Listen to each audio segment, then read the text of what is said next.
नमस्कार साथियों, wings academy के यूट्यूब चैनल पर एक बार फिर से मेरे सभी साथियों का हार्दिक स्वागत और अभिनंदन है। साथियों, करंट अफेयर की क्लास जो आगामी सभी प्रतियोगी परीक्षाओं के लिए अति महत्वपूर्ण होने वाली है। आज है 28 फरवरी 2023 और आज के दिन जितने भी इंपॉर्टेंट क्वेश्चन बन सकते हैं हम इस वीडियो को अंदर कवर करने की कोशिश करेंगे। साथियों, आज का मोटिवेशनल कोर्स है जो आपको ऊर्जावान बनाएगा, चेहरे पर मुस्कान लेकर के आएगा।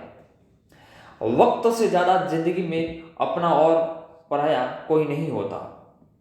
वक्त अपना होता है तो सब अपने होते हैं, और वक्त पराया हो तो अपने भी पराये हो जाते हैं। साथियों, वक्त ही सब कुछ है। समय के साथ में चलिए, समय के साथ में चलिए, समय के साथ में मेहनत कीजिए। सुबह जल्दी उठ करके अपने लिए छोटे छोटे टारगेट्स बनाइए और उस टारगेट्स को कंप्लीट करने के लिए पूरा दिन लगा दीजिए।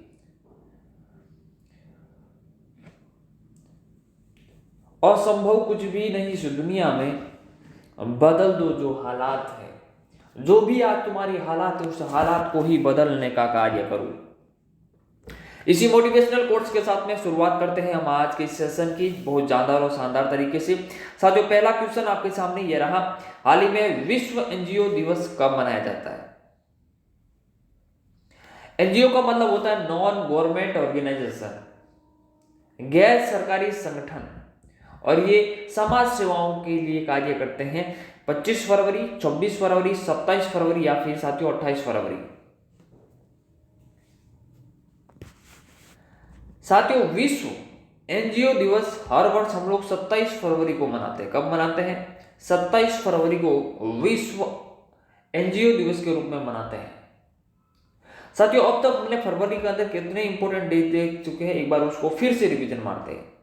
1 फरवरी को हमने भारतीय तटरक्षक दिवस के रूप में मनाया, यानी कि इंडियन कोस्ट गार्ड के रूप में मनाया। Point clear? 2 फरवरी विश्व आर्द्रभूमि दिवस के रूप में मनाया, यानी कि वर्ल्ड वेटलैंड डे के रूप में मनाया। 4 फरवरी विश्व कैंसर दिवस के रूप में मनाया, यानी कि अंतरराष्ट्रीय मानव बंधुत्व दिवस के रूप में मनाया। 7 फरवरी सेफर इंटरनेट डे, यानी कि सुरक्षित इंटरनेट डे के रूप में मनाया। और 10 फरवरी विश्व दलहन दिवस के रूप में मनाया। फिर 11 फरवरी विश्व यूनानी दिवस, विश्व में महिलाओं और लड़कियों का अंतरराष्ट्रीय दिवस के रूप में मनाया। 12 फरवरी अंतरराष्ट्रीय डार्विन दिवस के रूप में मनाया। और 13 फरवरी विश्व रेडियो दिवस के रूप में मनाया। क्या मनाया? विश्व रेडियो दिवस के रूप में मनाया हमने 12 फरवरी को, सॉरी 13 फरवरी विश्व रेडियो दिवस। 15 फरवरी अंतरराष्ट्रीय बाल कैंसर दिवस के रूप में मनाया। 17 फरवरी विश्व पर्यटन लचीलापन दिवस के रूप में मनाया। 19 फरवरी छत्रपति शिवाजी महाराज की जयंती 8वां मृदा स्वास्थ्य कार्ड के दिवस के रूप में मनाया। 20 फरवरी पराक्रम दिवस के रूप में मनाया, विश्व सामाजिक न्याय के रूप में मनाया। 21 फरवरी अंतरराष्ट्रीय मातृभाषा दिवस के रूप में हम लोगों ने मनाया। और 22 फरवरी विश्व चिंतन दिवस के रूप में, विश्व स्काउट दिवस के रूप में मनाया था। और 24 फरवरी केंद्रीय उत्पाद शुल्क दिवस के रूप में हमने मनाया। और हमने 27 फरवरी को अब हमने मना दिया विश्व एनजीओ दिवस, यानी कि नॉन गवर्नमेंट ऑर्गेनाइजेशन के रूप में, गैर सरकारी संगठन के रूप में मनाया। इतने पॉइंट्स इस महीने के ये जितने भी इंपॉर्टेंट डे है आपको याद रखने हैं, इसको फिर से एक बार रिवीजन मार लेना। चलिए अगला क्वेश्चन, हाल ही में राष्ट्रीय संस्कृति महोत्सव का 14वां संस्करण कहाँ शुरू हुआ है?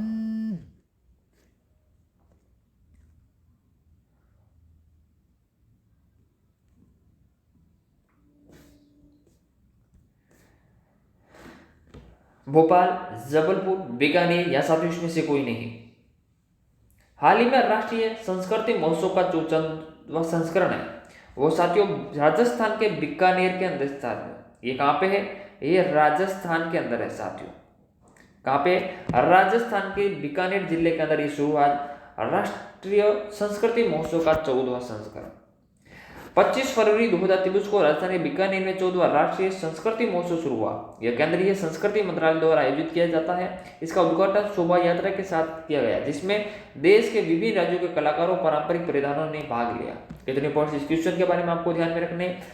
हाल ही में किस देश ने 6ठी बार महिला T20 वर्ल्ड कप का खिताब जीता है? भाई 6 बार ये जीत चुके हैं वर्ल्ड कप T20 का। ऑस्ट्रेलिया, दक्षिण अफ्रीका, भारत, या साथियों इसमें से कोई नहीं। साथियों इसका जो सही जवाब है वो है आपका ऑस्ट्रेलिया। ऑप्शन नंबर फर्स्ट इसका सही जवाब है। क्या है? ऑप्शन नंबर फर्स्ट इसका सही जवाब है वो है ऑस्ट्रेलिया। इन्होंने 6ठी बार महिला T20 वर्ल्ड कप जीता। ये पॉइंट्स आप लोगों को ध्यान में रखने हैं। हाल ही में किसने 2023 का मार्कोनी पुरस्कार जीता है? यानी कि संचार के क्षेत्र में जो भी उल्लेखनीय कार्य करते हैं उनको मिलता है मार्कोनी पुरस्कार। ये 2023 का मार्कोनी पुरस्कार किसे मिला है? राम दशरथ शर्मा मिश्रा को, हरिकृष्णन को, सज्जन जिंदल को, या तो इसमें से कोई नहीं। साथियों इसका जो सही जवाब है वो है option number second, Hari Balakrishnan को। किसको मिला है? हरि बालकृष्णन को मिला है मार्कोनी पुरस्कार।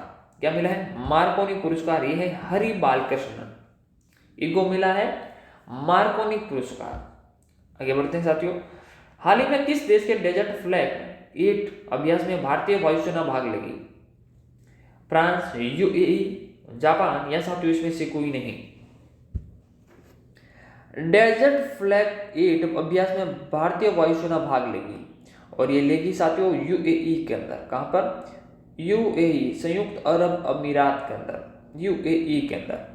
ऑप्शन नंबर सेकंड इसका सही जवाब है। अब क्या खास बातें हैं आइए देखते हैं। एक्सरसाइज डेजर्ट फ्लैग बहुपक्षीय वायु अभ्यास है। यह वायुसेना का अभ्यास है, ठीक है। अब इसमें क्या कौन से 10 देश भाग लेंगे। एक तो पहला number France, Kuwait, Australia, UK, Bahrain, Marco, Spain, Korea गणराज्य और यूएसए, और इसके साथ में भारत भी इसके अंदर शामिल होगा, ठीक है। विभिन्न लड़ाकू शब्दों को लेकर अन्य देशों के वायुसेनाओं में एक दूसरे की सर्वोत्तम प्रथाओं को सीखना है, यानी कि एक दूसरे की टेक्नोलॉजी को सीखना है, उनकी प्रथाओं को सीखना है। यह अभ्यास 27 फरवरी से 17 मार्च तक चलेगा। कब तक? 27 फरवरी से 17 मार्च तक चलेगा। भारत के इसके अंदर 110 वायु सैनिक इसके अंदर होंगे। वायु योद्धाओं वाली एक भारतीय वायुसेना की टुकड़ी इसके अंदर भाग ले रही है। हमारे भारत के कौन कौन से विमान इसके अंदर भाग ले रहे हैं? तो भारत के LC यानी तेजस, तो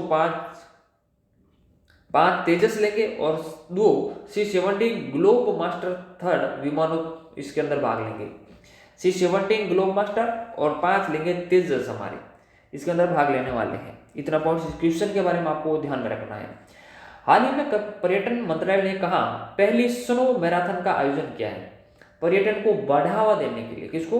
पर्यटन को बढ़ावा देने के लिए, स्वास्थ्य के प्रति जागरूक करने के लिए इसका मैराथन का आयोजन किया गया है। और ये मैराथन कहां पर आयोजित हुई? स्नो यानी कि बर्फ पर ये मैराथन हुई है। तो साथियों इसका लेह, मनाली, जम्मू कश्मीर, या साथियों इसमें से कोई नहीं। साथियों इसका जो सही जवाब है वो है जम्मू। ये जो मैराथन जम्मू के अंदर आयोजित की गई थी, पहली थी स्नो मैराथन। आगे बढ़ते हैं। पर्यटन मंत्रालय ने रियल स्पोर्ट्स इंडिया के सहयोग से 26 फरवरी 2023 को भद्रवाह, जम्मू में पहली स्नो मैराथन का आयोजन किया। इसके अंदर 130 से अधिक धावकों ने भाग लिया। लगभग 135 के आसपास इसके अंदर धावक थे। इतने पॉइंट्स इस क्वेश्चन के बारे में ध्यान रखना है। अगले, हाल ही में कहा मंदिर में अनुष्ठान व्यक्तियों को पूरा करने के लिए रोबोटिक हाथी पेश किया गया। ये साथियों रोबोटिक हाथी है, ये असली हाथी की तरह दिखता है। इसके अंदर इस प्रकार से यंत्र लगाए हैं जो कान भी जिस प्रकार से एक ओरिजिनल हाथी होता है, जिस प्रकार से वो कान इधर उधर करता है, सूंड वो ऊपर नीचे करता है और अपनी पूंछ को हिलाता है, उसी प्रकार से ये भी हाथी करेगा। ये एक रोबोटिक हाथी है। तो ये कहां पर मंदिर में अनुष्ठान कर्तव्यों को पूरा करने के लिए किया जाएगा? तो महाराष्ट्र, केरल, या तमिलनाडु, या फिर आंध्र प्रदेश। साथियों इसका जो सही जवाब है वो है केरल। ऑप्शन नंबर सेकंड इसका सही जवाब है। केरल के अंदर मंदिरों में अनुष्ठान कर्तव्यों को पूरा करने के लिए रोबोटिक हाथी को पेश किया है। यह है रोबोटिक हाथी, आपको इमेज के अंदर दिखाया गया है। काफी सुंदर, आपको इस देख करके लगता ही नहीं कि ये ओरिजिनल है या फिर एक रोबोट है। इस रोबोटिक हाथी का इस्तेमाल केरल के कृष्ण मंदिर के उत्सवों और जुलूसों में किया जाएगा। इस हाथी का नाम इरिजंदफिलो रामन रखा गया है। इरिजिनपिली रामन रखा गया। क्या है? इरिजिनपिली रामन। क्या नाम है? इरिजिनपिली रामन इसका नाम रखा गया। इस हाथी को प्रशांत रोबिन जिनेश और संतों ने 5 लाख रुपए की लागत से बनाया। ये हाथी अपने सिर, आंख, मुंह, कान को भी असली हाथी की तरह हिला सकता है। पॉइंट्स क्लियर हुआ है कि नहीं हुआ? इसका नाम क्या है? इरिजदन पिली रामन। इरिजदन पिली रामन इसका नाम है। आगे बढ़ते साथियों, नेक्स्ट क्वेश्चन क्या है? हाल ही में आयुष मंत्रालय ने अपना पहला चिंतन शिविर कहां आयोजित किया? आयुष मंत्रालय के द्वारा ये चिंतन शिविर आयोजित किया गया।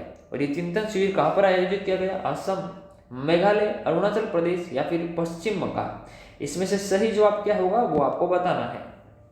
साथियों, ये चिंतन शिविर है, ये आयोजित किया है काजीरंगा के अंदर। कहां पर? काजीरंगा राष्ट्रीय उद्यान के अंदर। और ये काजीरंगा राष्ट्रीय उद्यान कहां पे है? तो साथियों ये है आसाम के अंदर। ऑप्शन नंबर फर्स्ट इसका सही जवाब है, ये चिंतन शिविर है।